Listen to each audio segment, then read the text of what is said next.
This is Paul McGann, and you're listening to the Five-ish Fangirls podcast.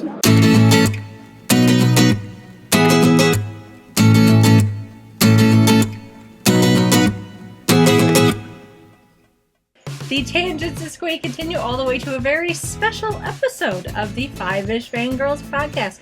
It's time for a little extra Squee. Welcome, everyone, to this particular episode of the Five-ish Fangirls podcast. This is very weird. So glad you could join us. Let's start off like we do every show by going around the virtual table and see who's joined us this time. This is Brittany in Belvedere. This is Chrissy in Salt Lake City. This is Kai from Wisconsin. This is Mitch in Kitchener, Ontario. This is Chauncey from Indianapolis. And this is Rachel in Indianapolis. Hello, everyone. We're all here. Hello. Hello. Which Yay. is a feat in itself. Lately, yes. Yeah. Lately, yeah. Anyway, but we have Chauncey here, who's not a stranger to the show at all whatsoever. Not at all. Nope. So he and I are going to hold you all as a captive audience and do a little review of the recent convention that we went to, the Indiana Toy and Comic Expo, which was held on August 30th of this year, 2015. Down in Bloomington, Indiana, which is from where we are about an hour's drive. And it's a nice drive, too, especially if you know which roads to take, especially this time of year. But it's not a convention I've been to, but it was toys and comics, which is really right up your alley, more than anything. So it was held at the Bloomington/Monroe County Convention Center, which I didn't even know Bloomington actually had.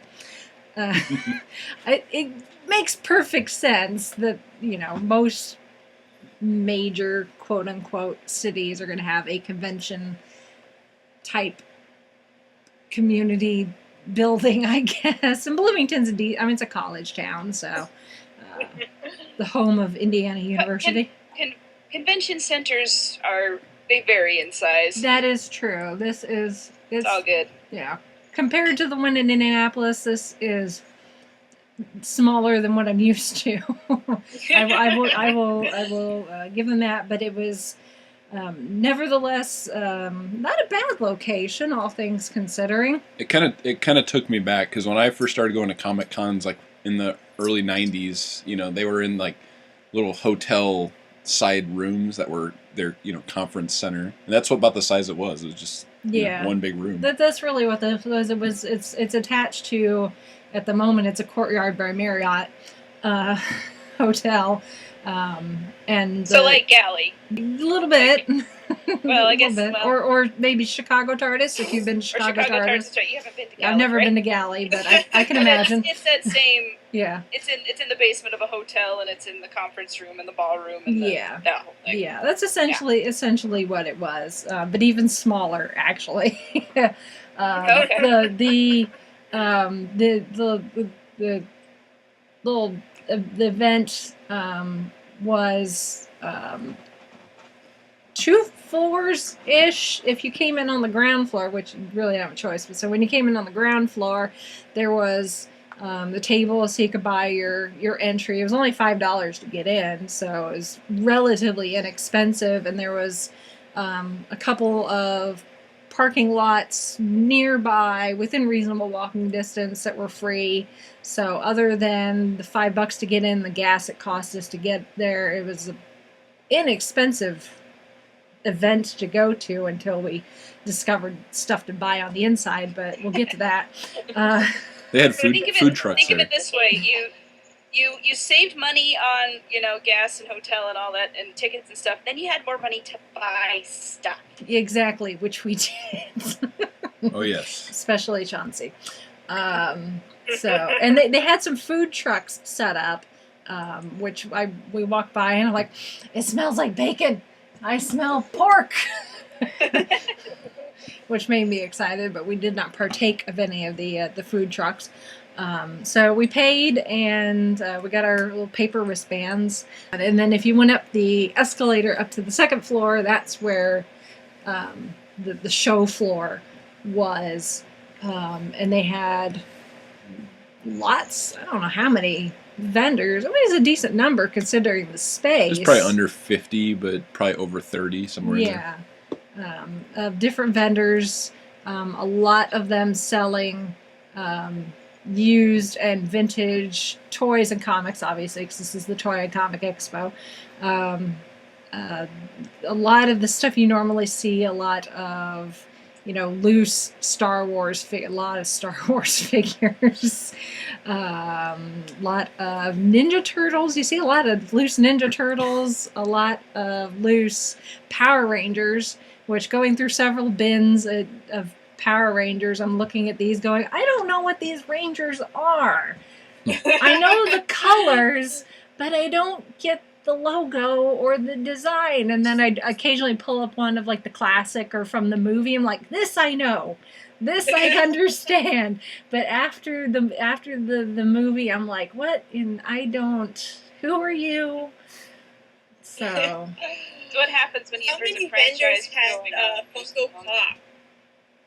Not that vendors? many. There was. I want to say like 3 or 4. Yeah, if that. Because And when I was at Fan Expo, I would walk around the show floor every so often, and there would be like, this vendor had like Funko Pop, and this vendor, and like, Yeah, there was a couple that had like a small display, and it was very limited. I'd see a lot of like the Walking Dead and like the Breaking Bad there were, ones. like Yeah, one, they- like this whole big like shelf. yeah. There was Yeah, they there stack was them up pretty high. there was one vendor that had a big display of Funko Pops, and I had to just hold on to my wallet and look away really quickly because I was tempted. I was really tempted. They even had the Funko TARDIS, so I don't know what Sean's complaining about that he can't find the Funko TARDIS. 'Cause there were plenty of them. He's not looking in the right places. Apparently not. I should have Gotta tweeted look him a at the- picture and say, you need 1, 2, 5, I can get them to you. How many do you want? How many do you want? They had a lot of the vendors had these like Rubbermaid bins just out front. It says like $1 per action figure, and my inner child just like exploded because I don't go to toy shows that often, but I was just digging through these things because it reminded me of like if you go to that that one in a million garage sale that's got a whole bunch of action figures for sale. It's like, oh my gosh, the first action figure I found and grabbed was Davy Jones from Pirates of the Caribbean. Which is now sitting in his office. Yes. With all of his other action figures. Right in there with all the X-Men. Mm-hmm. What else did you buy from that one? You bought Davy Jones and... Let's see. Davy What Jones, and then I think I got a Swamp Thing. Swamp Thing. Remember That's Swamp what it Thing? was.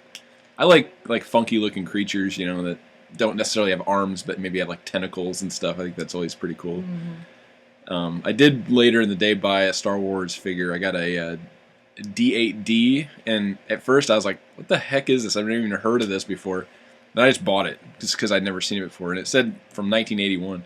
Apparently it's the droid that's in Jabba's palace that is torturing the other droids, when R2. Oh. So I had to get on the Wikipedia and read about that. Uh, I couldn't believe the prices on some of these ones that are still in the boxes. Like oh, yeah. the Ninja Turtle ones have gone crazy. Like they're like $30 to $60, depending on which ones they are. That's because they know that the new ones aren't worth anything because the new movie was crap. Yeah, everybody's going back to the old school because it's better. 1980s. Yes, it is way better. There Kids is, today, they don't know. They got. there is something about though, like the mid '90s or like the early '90s for action figures, because like you would go through these and it'd be like Raphael with a sewage can, and then like Donatello with a like a piece of roadkill. You know, like they didn't have any boundaries. You know, they just would put just random stuff in these. It's so funny. Yeah. I remember those. I remember having those action figures with the most random crap that was just stuck on there, and I was like, this is still so cool because I've got Ninja Turtle action figures, and I have no idea where they are now. Probably gone in the landfill somewhere. So you're talking about they're $30 each. I want to cry. Yeah, exactly. Yeah. Of course, I played them into the ground, so they were probably broken anyway. You come to something like this, and you go through the bins. You're like, oh, I remember that, or I had that, and you go through a spectrum of emotions because you regress to your childhood if you're our age, but then at the same time you see how much stuff is going forward, and you're all like, why did I get rid of that? You know, another thing that's cool at these toy shows is like if you can't buy a ton of stuff even though you want to, one of the cool things you can do is just ask the vendors what their Instagram is, because they seem to all run on Instagram because it's the easiest way to sell toys through social media, because they'll just literally put like the price plus shipped, you know, and then just the email address. And like I think I got like 6 different ones, and I've been thoroughly enjoying going through Instagram every morning and seeing these vintage, you know, little guns from Batman and like vintage little vehicles from Star Wars and stuff. And a lot of times I hadn't even seen a lot of them, so it's just kind of cool to just happen upon all this stuff for sale on Instagram. Yep. So, yeah, we could have easily spent a lot of money on toys, but instead we spent a ton of money on art, which is my weak spot when it comes to these events, because they had the toy and comic vendors, but they also had an artist alley, and we bought several pieces of art, which I know Chauncey had Instagrammed at least one that he bought, but the one that I bought, we still got to frame this. Once we get them framed and hung up, we'll post proper pictures. But I got this cool print. It's the TARDIS, and it's got the police public call box sign and the windows and the door, the sign that's on the door, the police telephone, free for public use. But instead, it's obviously the TARDIS, the shape, but it's filled in with the Union Jack instead. So it's nice. a kind of vintage. It's not. It's got that vintage like filter on it, so it's kind of, I don't want to say dirty, but that's the only thing I can think of that kind of like texture. the texture, like it's been old school. Yeah, like it's been hanging on a side of a building for a while. Yeah.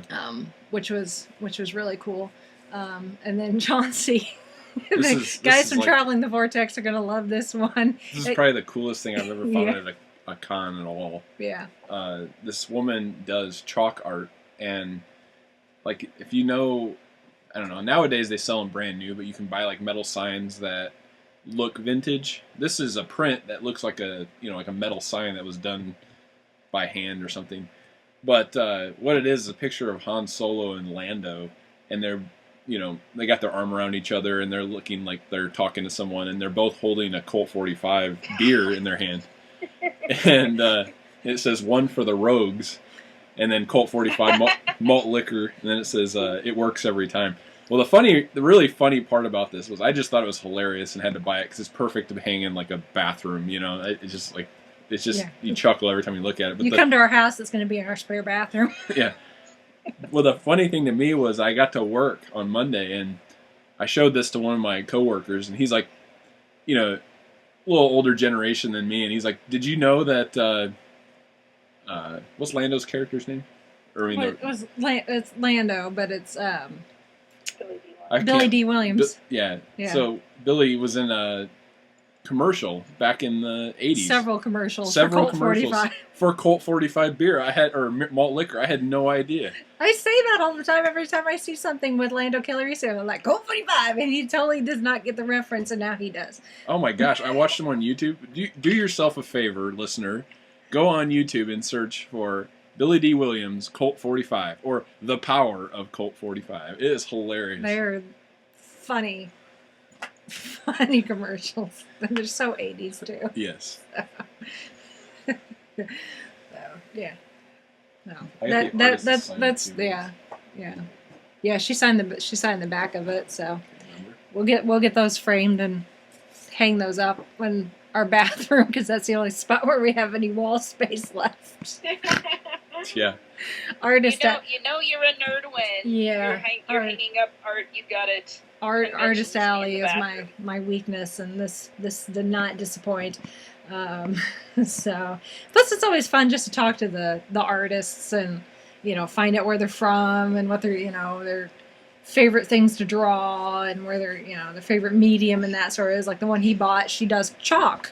There's another guy that he does charcoal. There's another guy that I think was actually that gal's boyfriend or husband or whatever. He does everything in spray paint using stencils. Nice. So I mean, it's always cool to see these artists, and I know how hard it is to make a living as an artist. Well, kind of, and it's not easy. So I'm more than happy to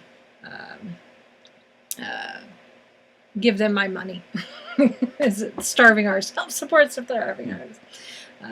So after we spent our money, then last thing we did was watch the adult cosplay contest.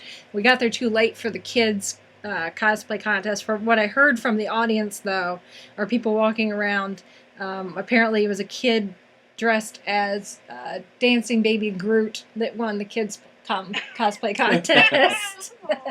Okay, how can you win up against a dancing baby? I don't think you can. And then it's the so kids I just cosplay contest. I'm just sorry I missed it because we got there too late. I mean, a kid as K9 might work. Well, that's maybe. So, but we did watch the adult cosplay contest, which was down on the first floor in one of their, I want to say ballrooms, but it was really tiny. So you could call it a ballroom. It was more of a multi-purpose room, I think, more than anything. So, and there were probably, maybe 40 entries at most, 30, 40 entries. Very entertaining. They split it up between heroes and villains. They have way more heroes than villains, but they let the villains go first. And I've posted several pictures again on our Facebook page, so you can see those. But it was a guy cosplaying as the Mandarin that won the villains, and he was a really good Mandarin. Yeah, it looked just like the one from the film. Yeah, he looked from the movie or the comics. No, from the Iron Man movie, from Iron Man 3. Okay. Yeah, so I just had to clarify that. He looked just like Sir Ben Kingsley. So. And he would go in and out of character. I heard him talking to people around, other cosplayers, and he's acting like the Mandarin. Yeah. And then the heroes, there were way more heroes, and we saw some pretty good ones. There were several Jedi. The best one, obviously, in my opinion, that didn't win was the Great Pumpkin. Yeah, there was somebody that came up with their version of the Great Pumpkin. From the Charlie Brown special. It was like 15 feet tall. Yeah, this thing, it went all the way to the ceiling, a giant pumpkin head and wings and everything. And the person got to the front, and the guy that was emceeing it was all like, Linus is going to need therapy now. Which is funny. It was funny, too, because I sent a picture of that to one of my friends, and I said, how would you like to meet this thing in a dark alley or in the middle of the woods at night? Because it's 15 foot tall. It's got wings, a giant pumpkin head, and the giant claws. And so he wrote back, "I would run home." Yeah. But the winner was actually a guy I know through the Indiana Cosplayers Facebook page. He's a guy that he calls him Rat Battle Spidey. So it's Spider-Man with like hip hop shoes and bling. That's a spider, gold bling hanging around his neck, and he's got a big old puffer vest on, and the hat cockeyed, and Dre Beats. Yeah, and his Dre Beats headphones, and he's hilarious. He was walking around the show floor, and just walking. And little kids would look at him, and he'd be like, "What's up?" Yeah. So the announcer for the cosplay had to mention too that in the form where you fill out to enter the cosplay competition, you have to put, how did you come up with this cosplay? And the rap battle Spidey wrote, "From my head, yo."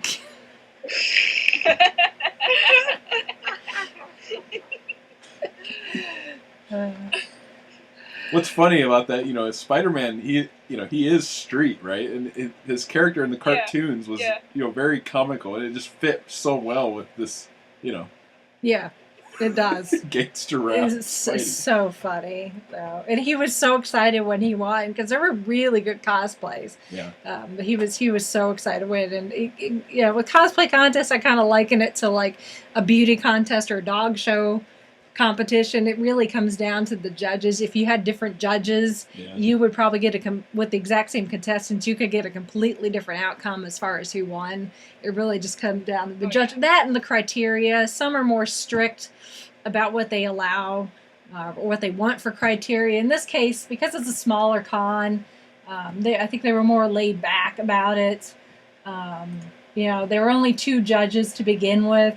The one guy, I don't know, but Ashlyn Marie, who was the other judge, I've actually seen her and met her at a couple other conventions. She's a semi-professional cosplayer, and she's got some really good cosplays, and I've been to some of her panels at some other conventions. That was the other thing about this convention compared to others. There were no panels or anything. There was the show floor, artist alley, the 2 cosplay contests. They had a custom figure contest as well, but I think we missed that because of everything. Because the show was so short. It only went from like 9 to 4 or something like that. It was one day. It was short. It was small. But, I think it was totally worth the drive. But, I mean, overall, I think, it was totally worth the drive and totally worth the $5 to get in. And they've already announced the date for next year. Next year is going to be at the end of August as well, August 28th, 2016, back at the same location at the Bloomington Convention Center. So we can post the link to the website for that in the show notes and all that. So, but yeah. It was fun, and hopefully next year we'll have more money to spend. Yeah. What to plan ahead for next year. Now you know how to budget. Exactly. Right. Exactly. So, anything else to add? Nope. All right. Well, I guess that's it for our little review of this. It'll be the end of this little extra squee for the 5-ish Fangirls podcast. So. Hopefully everyone listening enjoyed our little review, and like I said, you can go online and read up about next year's show, and if you find yourself in Indianapolis and or Bloomington at the end of August next year, come on down. We'll probably be there, and we'll show you a really good place to get pizza afterwards. Mother Bear's Pizza, amazing stuff. We're not going to get into that. We don't have time for that. That's for another podcast. Yeah. Well, I'm a pizza, obsessed person, so yes, I gotta stop myself. We know. Okay, so with that, before we all start getting hungry, if you enjoyed time zone, I haven't had dinner yet. Yeah. If you enjoyed our little segment here and want to hear more, you can find us at the 5-ish Fangirls podcast.blogspot.com. There you can find links to Twitter, Instagram, Pinterest, YouTube, our Patreon if you would like to support us, all that fun stuff. We'd love to hear from you. So with that, we shall sign off for this special episode. This is Brittany Benders saying goodnight. This is Chrissy in Salt Lake City saying good evening. Rich saying goodnight from Kitchener, Ontario. This is Chauncey from Indianapolis saying cowabunga.